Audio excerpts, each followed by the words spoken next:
Hello, social media followers, LinkedIn, Facebook, and everyone tuning into our show. Welcome to the Beyond the Offer podcast. I am your host, Bill Gates, joined by my co-host and friend, Rosanna Snediker.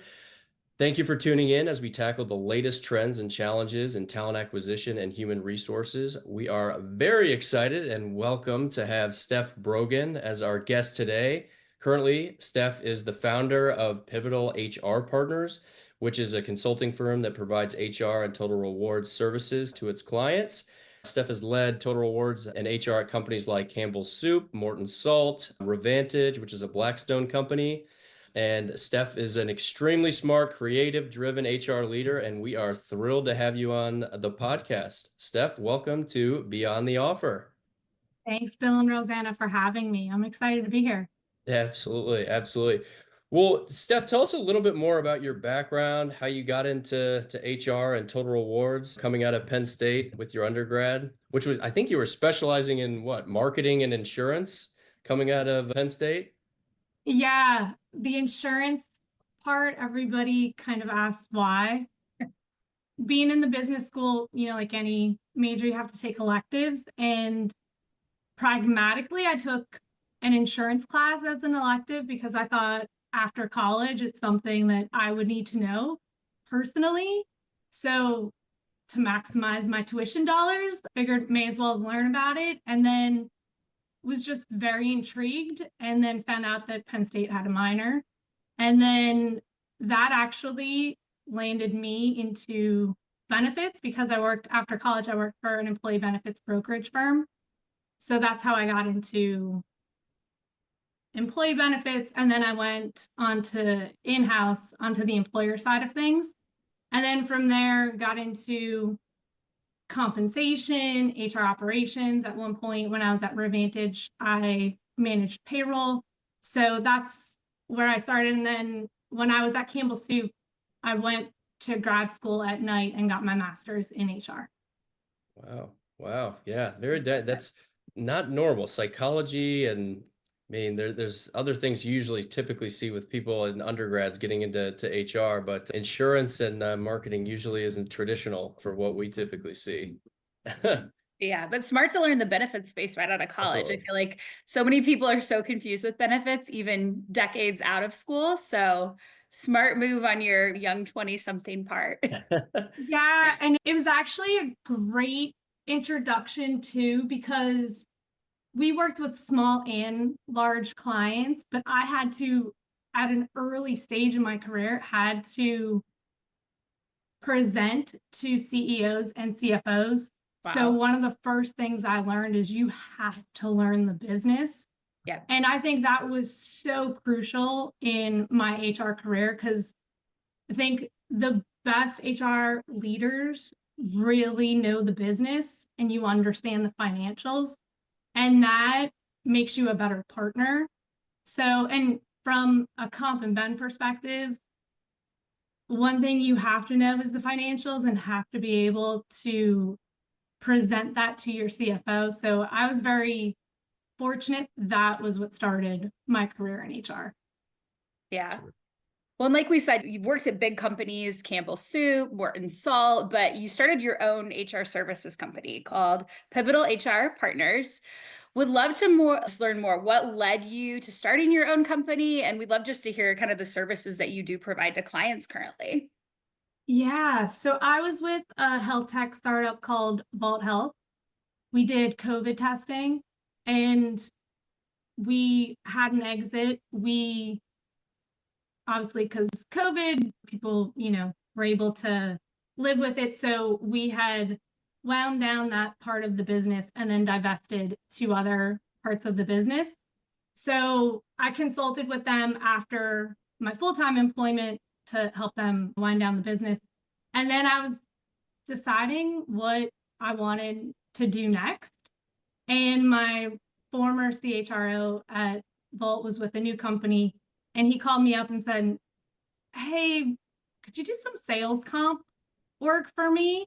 And because he knew I was trying to figure out what I was doing next, and said, "Okay." And then I quickly realized that I loved consulting and loved then somebody else called me and asked me, could you do this? And I love the variety of work. And then I decided this is what I want to do next. So I took my in-house experience, and then that's really my product offering. So it's total rewards, compensation. That's everything from broad-based comp to sales incentive, commission plans, bonus plans, benefit strategy.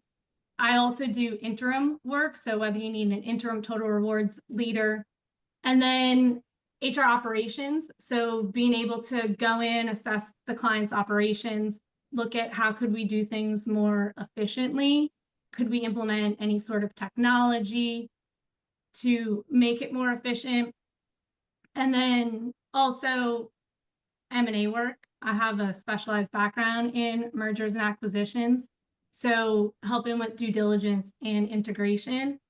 I would say how I differ from maybe your typical, big name consultants is I care very deeply about implementation, because I know what it's like to have someone come in and recommend something. And from a strategic perspective, makes total sense.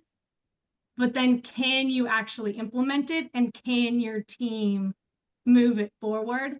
So for me, I look at it, if I was recommending this to myself and I was back in house, could my team and I actually do this? So that's why I care very deeply about implementation and how that impacts the employee experience. So that's what I try to take with any client that I'm engaged with, really understand their business, and then how what we're doing is really going to make an impact for them and their team. Yeah, that's great. That's definitely great. What kind of transitioning in that respect, which is a good transition point, but when you're evaluating whether it's, when you were in-house on a benefits front or on a consulting basis too, when you're evaluating just any company's benefits offerings, like where do you go about starting? I mean, obviously, if you've been there for a while, you already know what their benefits are, but how do you kind of make those changes and adjustments as either a consultant or starting off at a Campbell's or Morton Salt right out of the gate, and how do you kind of make tweaks and changes there? I think the best way to start is knowing where you want to end. So what's the desired outcome? And then ask probing questions, because sometimes if you're in-house or if I'm consulting, sometimes what you think the desired outcome is maybe be a symptom, but it's not the actual thing that you're trying to get to. Right. So really being able to understand, where do we want to go? What are we trying to solve for? And from a benefits perspective, most likely it's probably 2 or 3 things. One, which happens often, is we've gotten feedback from employees in exit surveys, or say candidate offers who are rejecting the offer, about our benefits package. Maybe it's the benefits aren't rich enough, or they're not robust enough, or the parental leave policy is not market competitive. So taking that feedback and looking, how could we enhance it? But there's a cost to that. So then you go through, the protocol of what that can cost. Do we have the budget for it? So that's normally one of the factors. And then another factor typically that comes up often is our spend continues to increase year after year, right? Like employee premiums are going up for what's coming out of their paycheck. For the employer, their cost is going up as well. What could we do to try to stabilize the cost? So putting programs in place to try to improve employees' health. And I would say, regardless of the reason why you're doing something, the most important aspect is looking at, if we implement this, what's going to be the outcome? So like if we get back to what's the desired outcome and you create a strategy for that, could you measure it? And a lot of times, I can't tell you how many employees will say, I want a gym membership. Why can't you just give me a gym membership? Great idea. There's a couple different reasons why typically employers don't offer it.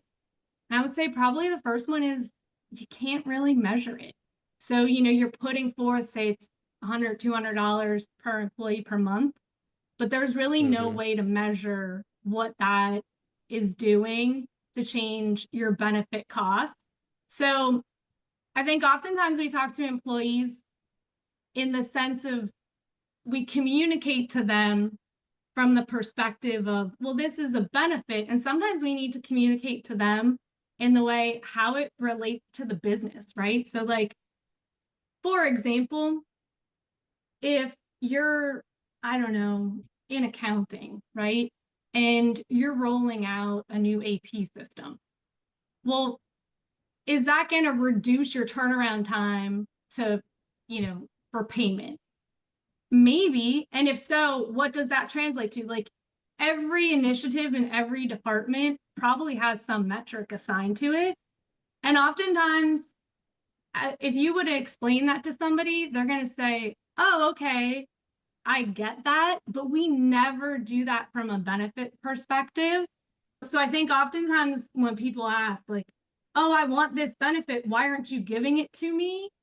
It's because we don't actually explain to them the business side of benefits. We just explain this is what you're getting. So I think there's an opportunity there to get employees to really understand why we make certain decisions from a benefits perspective, because we just don't do that today.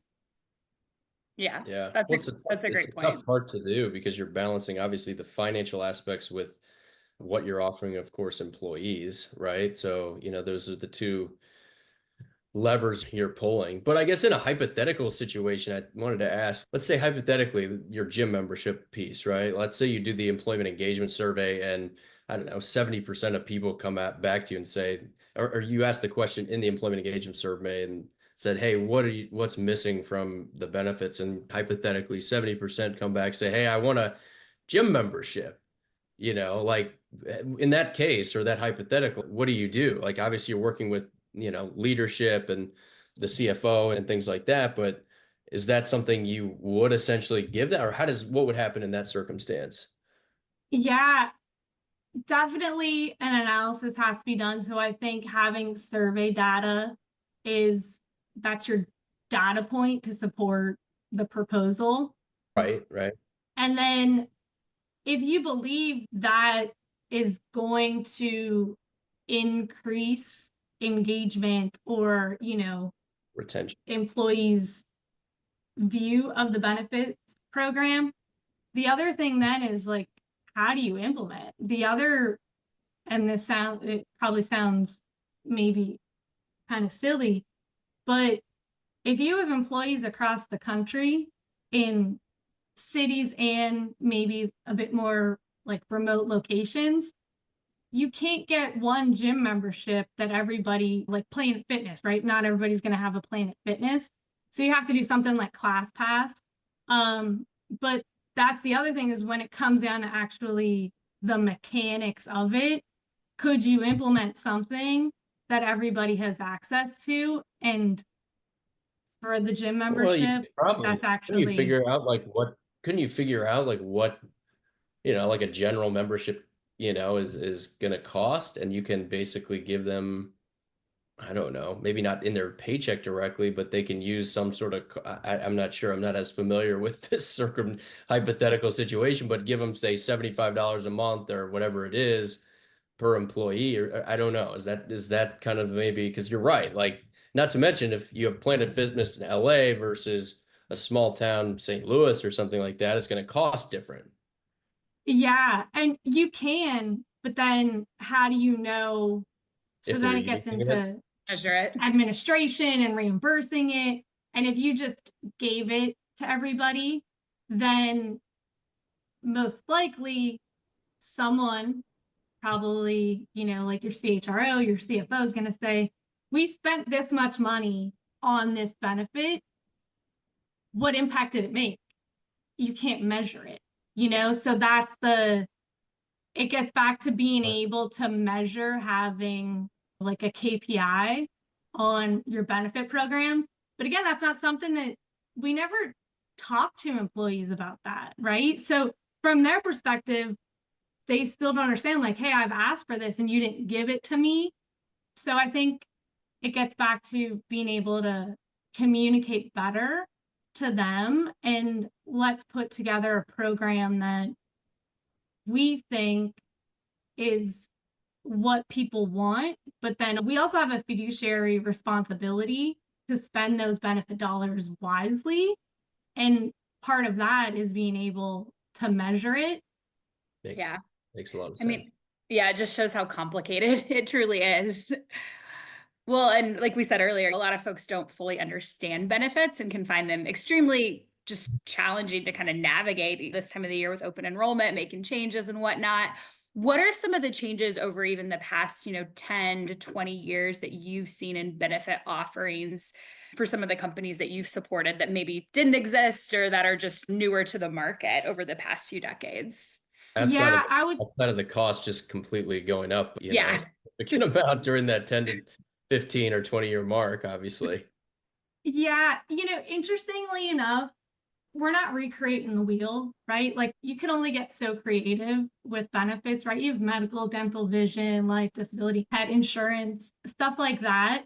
What I've seen be, I would say, probably like a more unique offering from one employer to another is a recent trend, whether or not they're going to cover weight loss drugs. So, like a lot of companies, they may have covered bariatric bypass surgery in prior years, but now they're looking to cover Wegovy, weight loss medications like that, Ozempic. And I think that impacts, if you're overweight, that impacts heart disease, diabetes. Like, there's normally comorbidities that go along with that. So I think it's more so from a plan design perspective of mental health. That's another one, right? Like, years ago, we used to cap mental health visits, whether it was 24 or 30. Well, now people are saying, we've heard it from employees in feedback, like, one, could you do a separate like Headspace or another kind of mental health resource, but then also implementing that in plan design. So instead of having limits, removing some of those limits so that employees could get the care they need when they need it. So I would say more so it's been creativity in plan design, not so much new product offerings. Yeah. Interesting. Yeah. Well, and the medical space though has changed a decent amount though too. I mean, is a lot of you'd mentioned like the weight loss drugs, but is that one of the reasons, like on the medical side of the equation, is that one of the things that's also driving up the cost of benefits for employees and employers? Yeah, and a large part is specialty medications too. Okay. Or say, for example, and it seems kind of counterintuitive, but you have an employee who is undergoing, say, chemotherapy treatment, and maybe there's a new chemo drug or any, replace it with any other kind of drug that's new on the market. That's going to be most likely more expensive. Great for the employee, don't get me wrong, right? Like, great for the patient undergoing treatment if that treatment is going to help them. But yes, that drives up the cost. Now, eventually, hopefully that person gets in remission and then they are back in good health and then no longer having to undergo chemotherapy. But there's a cost in new drugs coming to the market. So as medicine continues to make progress, that's also an increased cost in your insurance plan. Yeah. Interesting. Yeah. Yeah, it's certainly complicated, and kind of transitioning to another benefit, and one that's obviously important to people, compensation. Obviously a very important part to what everyone does, right? You got to be paid for what you're doing for a living. But when you're evaluating companies, say like their broad-based compensation, salaries, um, for companies you've worked at or clients you've been working with as well, like what's the most complicated aspect you've had to deal with from an overhaul in a compensation structure? Most recently, in the past couple of years, I would say pay transparency. And What do you mean by probably that? not, sorry, what's that, Bill? I just said, what do you mean by that?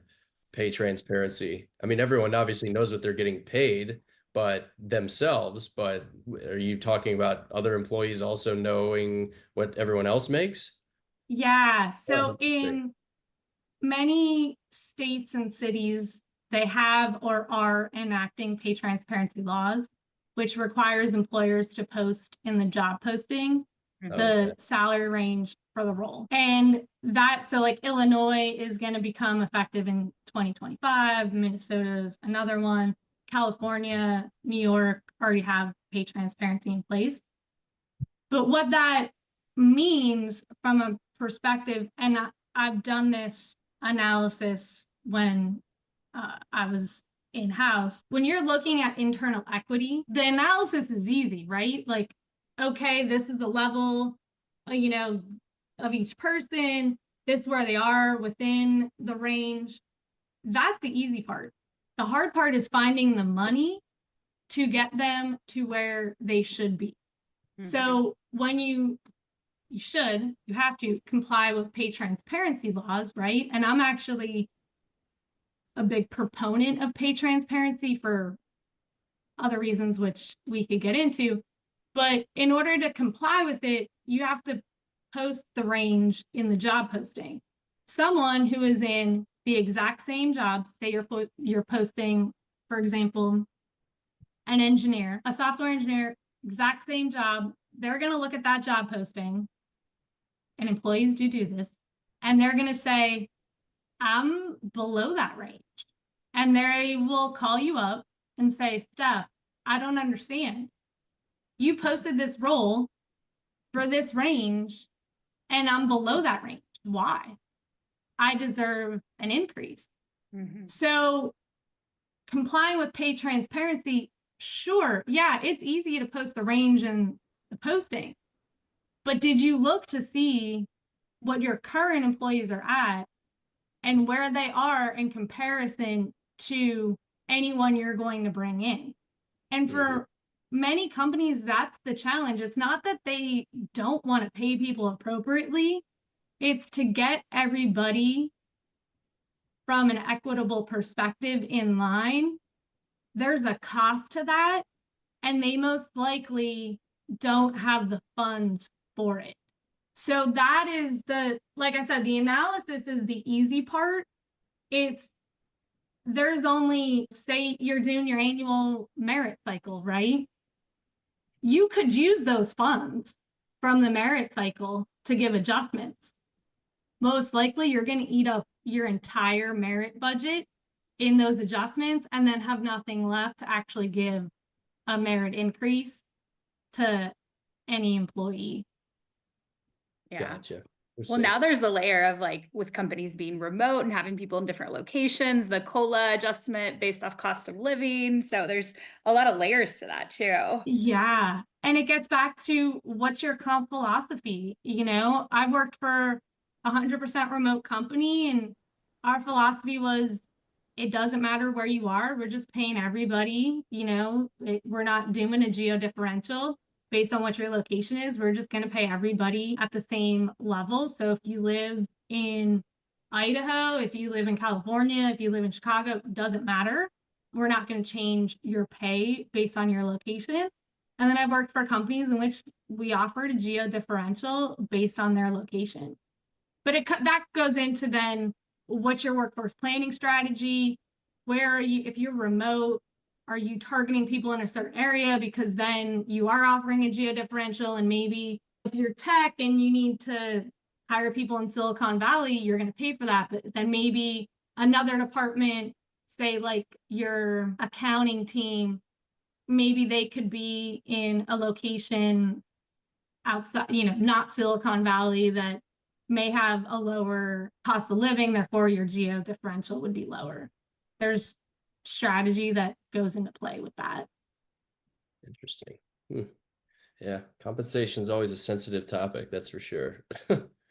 When we're talking about just different areas of compensation, what is, I guess, most difficult to assess when you're looking at executive comp, you're looking at sales incentive, you're looking at just broad base, like which area for you as a consultant or an in-house employee is kind of the most complicated? It's a good question and kind of a non-answer. It depends on the company. Right. Because what I've seen, some companies may be really good in one space and not so good in another. So like, as an example, from a sales incentive, that could be very, very measured, right? Like they know what their revenue targets are. They have tracked performance based on quota versus results. That could be, for one company, that could be on track and performing well. That same company, their bonus plan for, so like non-commission, non-sales employees, their bonus plan could be maybe not as metrics driven, right? Like maybe they have bonus targets, but maybe the way in which they're actually paying out performance isn't standardized or calibrated across the organization. So it really depends on the company and where that company needs the most improvement, because it does vary. Yeah. Sure. How about more from kind of a transitional question? You've done a bunch of organizational development and done a bunch of M&A, but on the topic of compensation, you bring in two companies. Usually the one that's acquiring them is typically smaller, but maybe not always, but they have different comp structures, right? How do you integrate those in the sense of like they're different size of companies? Titles might be different, of course, based on the size, but like how does that whole compensation process work when you're integrating them? Yeah, so I would say there's two approaches. One, you fully integrate. Two, you let them be. So when you fully integrate, I would say the best approach is do it as quickly as possible. When I was at Campbell Soup, at that time, Campbell's had acquired Pepperidge Farm 50 years ago. And we had always had a joke of, we're still trying to Campbellize them. Like we're still trying to implement them, integrate them 50 years later. So if your strategy is to have the company you're acquiring be a part of the same company, then I would say integrate quickly. That means moving them onto the acquiring company's benefits, their comp plan, because most likely there's probably some gives and takes. Maybe the acquiring company, maybe their 401k plan has a better match, but maybe the premiums are coming out of employees' paychecks are a little bit more. Well, you could communicate that, and you may not be getting something as good here. You know, your premiums are a little bit higher, but we're giving you a better 401k match. If you do, and I've seen this happen, where you're trying to ease them in and you give them the better 401k match, but you wait to increase their premiums. By the time you increase their premiums a year later, they've forgotten that you've given them a better 401k match. So that's why it's really important, if you're going to integrate, if that's the strategy, to do it as quickly as possible. And then, you know, that also has cultural implications too. The more they could feel like one company, a part of it. And a lot of that is driven from policies, right? Like think about a PTO policy. If they're on a completely separate PTO policy, and whether that's, you know, better or worse, they're not going to feel like they're all a part of the same company. On the flip side, if the strategy is leave them separate, because maybe, you know, like I have a background in private equity. If the goal, sometimes when you acquire, the goal is you have a 3 to 5 year exit for that company, right? Like whether it's you want to increase revenue or you want to increase margins. So maybe you're doing like some cost cutting initiatives. The strategy then may be to keep them on their own comp and ben plan, because that may be a lower cost. So it depends on what the strategy is, and that really then determines how you integrate. Yeah, that makes sense. Let's shift to HR operations, which you have led from smaller and larger organizations and have used technology to help automate. What are the most common HR operation mistake or problems you've seen within departments? I think the most common mistake I've seen is not consistently evaluating where you are and where you're headed.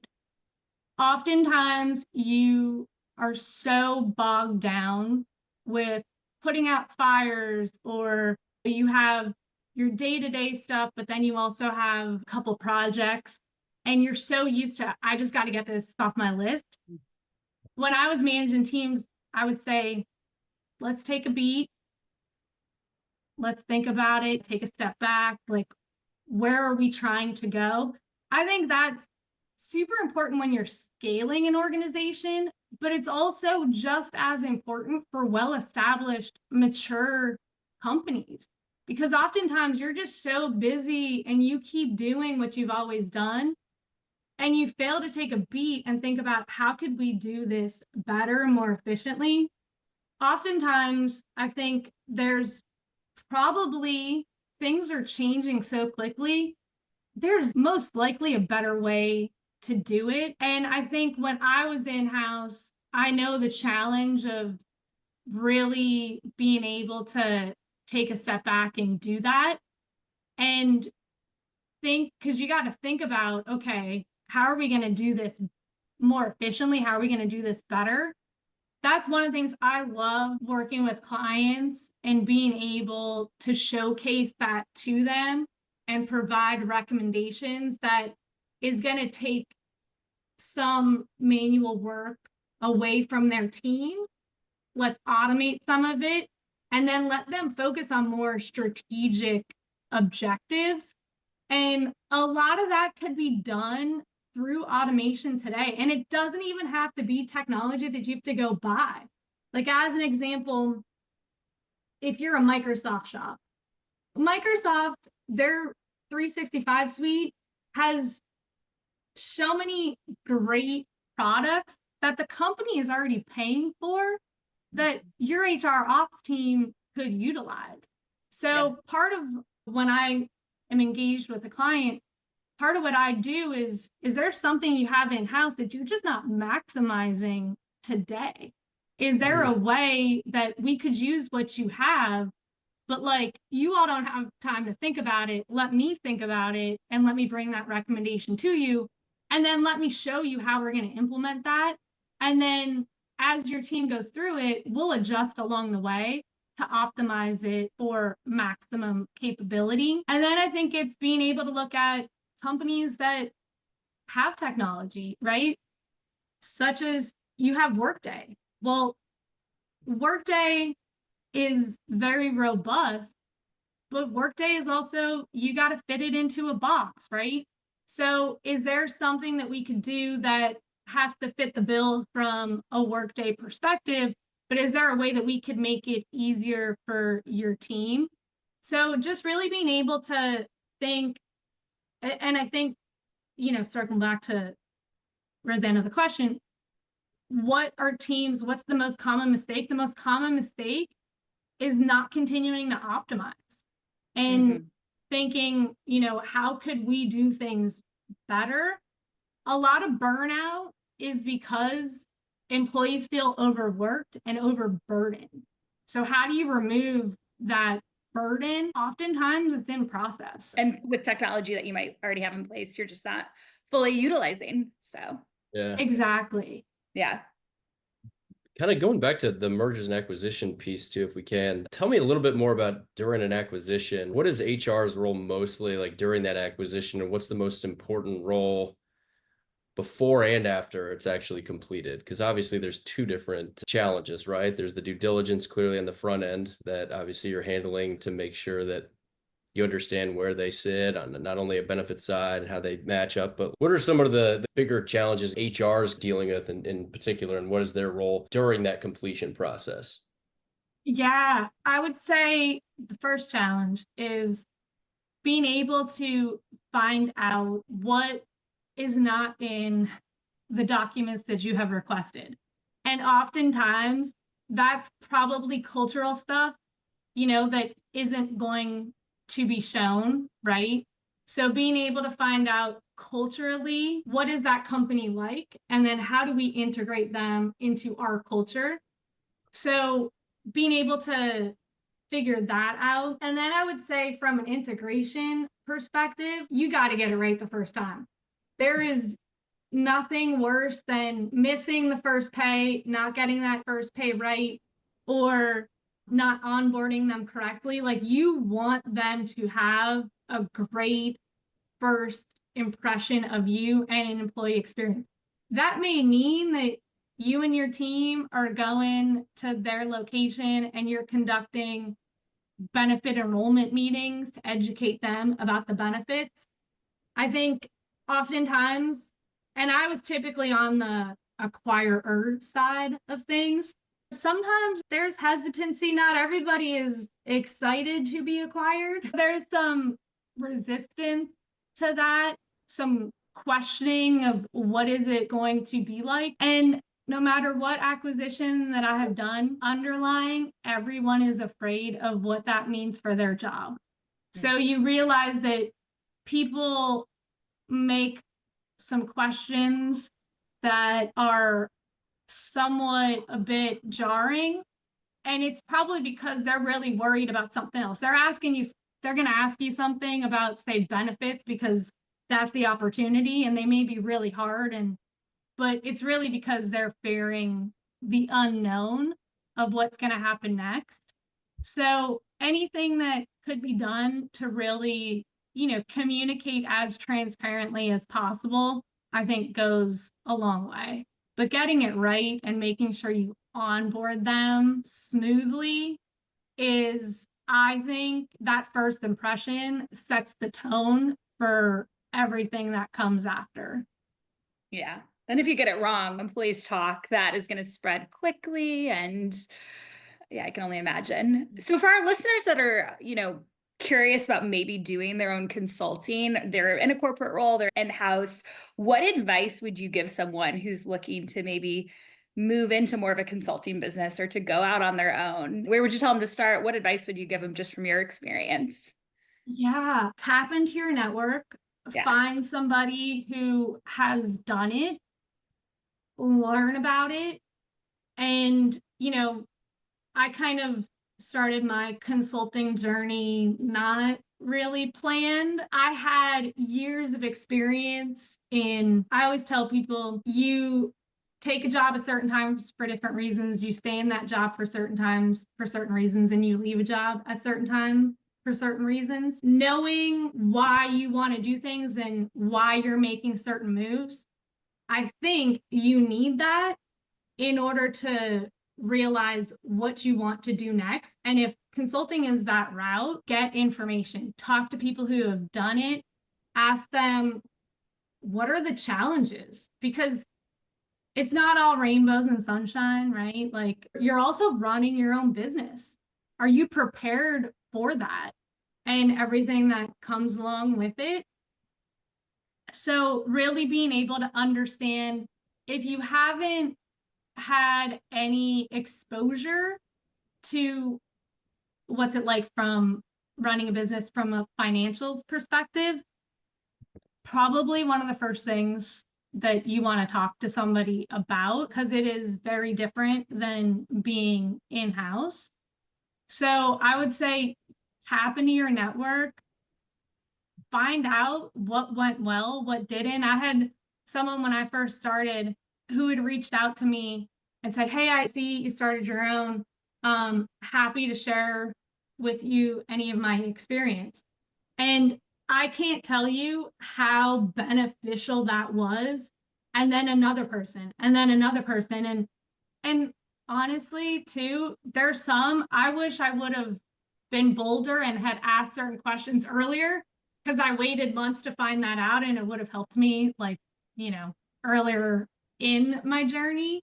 But I would say learn all you can and decide, is that the right move for me right now? So yeah, it's a fun journey, but you got to be prepared and know what you're getting into. Good points. Well, one of the last questions before we wrap up was geared towards succession planning and leadership. Thinking of like when you have a CFO or CEO or, chief human resources officer that unexpectedly resigns from their role, what's the best way to help with that transition and make sure you just have a proper plan in place when something unexpected like that happens? I think probably one thing that is maybe the most understated is the next level leaders of that team. So do they know what the plan is? If they don't know, they then are going to have anxiety about that. And that is then going to show within their team. So I think, and changes happen all the time, right? Like execs come and go, just like any employee, they come and go. It's how you prepare for that and how you react to that. So the people that are doing the day-to-day job is really who you have to worry about the most, because you need them to do the day-to-day job. Most of the time you can't share the details, nor should you, but people just want to know, what is the plan? Is the plan to promote someone internal? Is the plan to find a replacement? Not knowing who your manager is going to be is probably the most anxiety-driven thing one employee can go through. So really being able to support that team, sometimes that means another executive overseeing that team for a period of time, right? If you're going to do that because you haven't found the successor yet, if you're going to do that, then make sure that executive actually has the time to spend with that team. Because if you continue to alienate that team, then, it just, everything boils. And you need that team to continue doing the day-to-day. So I think the most important is be as transparent as you can, within reason, right? Like, don't divulge details that you shouldn't be divulging, but be as transparent as you can about the plan going forward. And then make sure you're giving people the time and space to be there for them. And leaders got to step up, right? And every day you choose how you're going to show up, and you hope that people are going to show up and they're going to lead, and that the people who are managing that day to day, you hope that you've prepared them, right? Like, that is probably the best thing you could do, is prepare everybody, because if someone doesn't show up the next day, could the team still survive? No one person should have that huge of an impact on a team that if they don't show up, that business doesn't continue, right? Like, it has to go on. So hopefully you've prepared your team to be able to continue should you as the leader leave. And if you didn't, then you didn't do your job as a leader. Yeah, good points. No, absolutely. Well, we'd like to, wrap up with a little more of a fun segment on our end here. We have a few kind of questions that are not as HR related, more of our unfiltered, random related, and not nearly as formal. But if you could work, let's just say at any company in the world, what company would it be, and why would you find that company so interesting?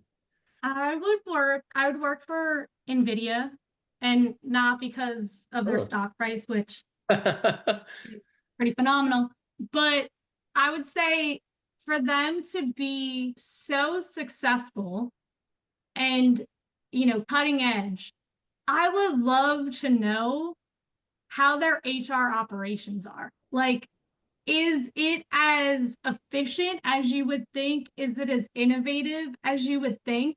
So that's the reason I'd want to work there, because I would love to see the insights of, does that carry through all aspects of the business? and each department. I imagine they probably also have, like I talked about earlier, being able to, as you're scaling, being able to take a beat and think, do we need to redesign something, re-engineer something? Are we optimizing it to maximum efficiency? I would love to see if they are within their HR team. Interesting. Yeah. No, definitely. It's been wild to see that ride from a stock price perspective, and how they've been crushing. I mean, the competition from Intel, and obviously just the chips and the AI infrastructure technology they've got. It's been crazy to see the ride they've been on. So what's their secret? Get underneath the hood and understand it. Yeah. Yeah. What the day-to-day operations look like. Another fun one for you. If you were handed a private jet and you could go to any country in the world, where would you go and why? So many on the list, but I'd probably pick Italy. My partner is from Italy, so I think just being able, when you go to a country, but you're with a local, it's such a different experience. Yeah. And yeah, just being able to eat amazing food and drink amazing wine. That's where, yeah, I think Italy would be. What about city wise? Country, what about city? City, I would say, which this is probably where I should use the private jet actually to maximize. Probably Sydney. Oh, I've okay. never been to Australia. And if you're going to use a private jet, then why not take it to, All probably the way. like the longest flight Yeah. possible? Good point. Comfortable long flight. Yeah, exactly. So yeah, probably Sydney. I would love to experience Australia. Yeah, that's on my list too. Well, we're gonna wrap up with a would you rather, but this is one of my favorites. Would you rather have a personal driver or a personal chef? I already have a personal chef. Okay. My partner. My Italian food. Yeah. He owns restaurants and he's an amazing. Well, that's an easy answer then. Yeah, for sure. Yeah, so I already have that. So I would say personal driver. I actually don't really enjoy driving. So I would much rather be driven than drive myself. Yeah. Like it. Yeah. Well, that is all we have time for today. Steph, thank you so much for joining us. We had a great conversation, and thanks to everyone who was tuning into this week's episode. Today, we met with Stephanie Brogan, and we discussed her career path and her company, Pivotal HR Partners, best practices in the benefits space, mergers and acquisitions within companies, and succession planning for executives. We will be back again next month with a new special guest. Quick reminder that you can support our podcast Beyond the Offer by going to the HireWell social media platforms, which you can find through hirewell.com. Take care, everyone, and thank you for tuning in. Thanks again, Steph. Thanks for having me.